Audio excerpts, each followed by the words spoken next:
are we meeting the men that don't suck? Where are we finding them? Where are all the good men? Where are all the good men at? Where have all the good men gone? Where are all the good men? Where do I find the nice guy that wants a simple, healthy relationship? Where are the good men at? Where they at? How do I meet them? Where do I go? Girls, where the fuck are you finding good men?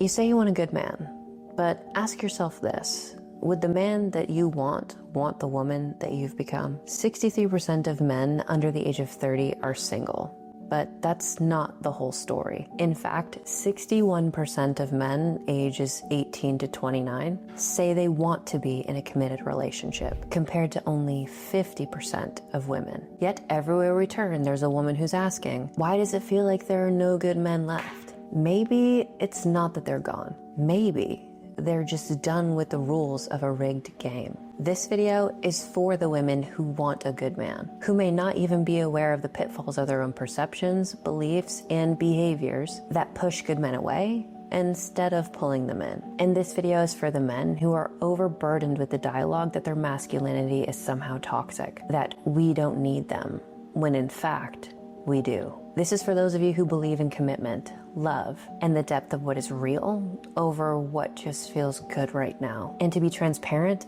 this won't be an easy video, and I will be the first to admit that I don't have this all figured out. However, I do believe that there are fundamental flaws that have eroded the very fabric of relationships. And by the time you watch this video all the way to the end, you'll understand exactly how we got here, and how the things that you believe are in your best interest may in fact be harming you. Now, without further ado, let's get into it. It started as a fight for rights, and it morphed into a war on roles. And now, it's a religion without redemption. This book is one that I recommend everybody reads. It reveals the esoteric and spiritual roots of feminism as rebellion. And not just against men, but against nature and order itself. In the effort to see this from an alternative perspective to the narrative that you have probably been fed about feminism, I ask you to keep an open mind to what I'm about to share with you. I'm going to dive into each wave and show you how this movement has shifted drastically, potentially radically, over time. There are many narratives and beliefs held that feminism is either the best thing that has ever happened or the absolute worst. But unlike other waves that came, the first wave of feminism was focused on maintaining the order and nurture between men and women. The pioneers in this first wave, like Susan B. Anthony, Elizabeth Stanton, and Sojourner Truth, framed their arguments not in terms of overthrowing the patriarchy or embracing this spiritual rebellion, but in terms of moral responsibility, justice, and civic duty. Many were abolitionists and temperance advocates, campaigning against things like slavery, domestic abuse, and alcohol abuse, which were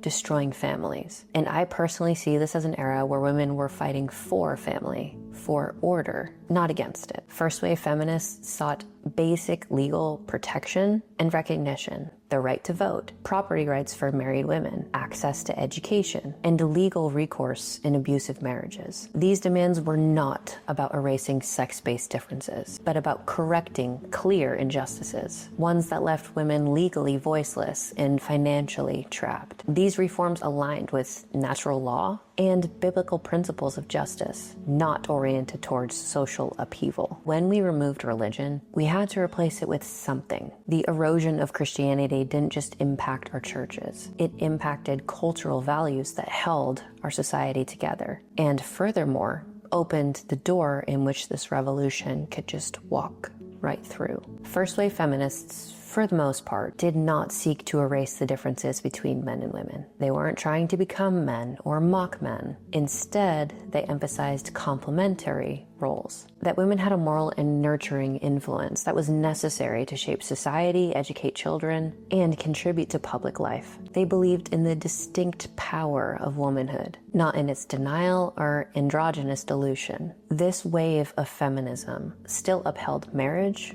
motherhood, and virtue as good and central to a woman's role. At this time, there was no cult of the self. Unlike modern feminism that says, you do you, early feminists operated under a framework of duty, sacrifice, and service, especially in how women should use their influence. They weren't trying to free women from the family or smash the patriarchy. Their goal was often to improve society by improving the conditions of women within their God-given roles. There was no obsession with liberation from responsibility, but a very deep sense of moral obligation. But then it was hijacked. But again, it wasn't born corrupt. As I'm sure you've heard before, the road to hell is paved with good intentions. There came a point where the first wave of feminism was co-opted by occult forces, and this occurred in the early 20th century. Theosophy, goddess worship, and spiritual rebellion started to creep in. Names like Helena Blavatsky and Alice Bailey replaced the moral language of justice with esoteric visions of power. Margaret Sanger, who championed birth control, was very much influenced by these occult ideas. What began as a call for fairness became a seedbed for revolt. And this brings us to the second wave, otherwise known as the Great Inversion. If the first wave sought integration, this second wave demanded demolition. It no longer wanted to refine society. It wanted to reimagine it. The family, gender roles, Christianity, and the very essence of womanhood. You were told that you were more than just a mother. You were told you needed to be free, that love was a trap, that your womb was a burden, that the home was a cage, and the man beside you was your oppressor. But what if I told you these ideas didn't come from nowhere? That they were planted, seeded, and sold, spun by women who themselves were serving a much bigger agenda. Let's take a look at 3 women whose ideas specifically shaped the modern version of womanhood, and ask the question that no one seems to ever ask: what did their version of freedom actually cost us? Betty Friedan lit the match. In her best-selling book, The Feminine Mystique, she calls the suburban housewife's role a comfortable concentration camp. She said that domestic life was a very slow death, that motherhood was an intellectual prison, and that women didn't even realize how miserable they were. So women left the home, not always because they wanted to, but because they were told that they're wasting their potential. Friedan redefined value as visibility. Fulfillment became synonymous with professional status. Homemaking, once revered, was now reframed as shameful. So she offered a new purpose: careerism. She told women to leave the kitchen and enter the boardroom. And again, not because they all wanted to, but because supposedly by staying at home, they were just wasting away. And many women who followed this pathway are now stuck asking themselves, why do I have a resume full of achievements, but feel like something more sacred is missing? Or they resent the men in their lives for the fact that they feel the burden of trying to be everything, yet feeling almost nothing. But Gloria Steinem took it even further. She told women that true power came from detachment: emotional, sexual, and spiritual. Marriage, optional.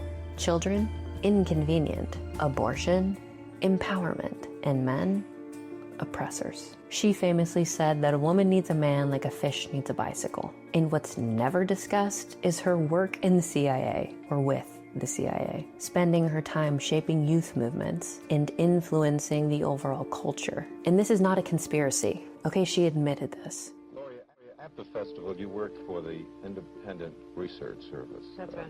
Well, exactly when did your own association with the CIA start, and in what fashion? Did they come to you, or did you go to them?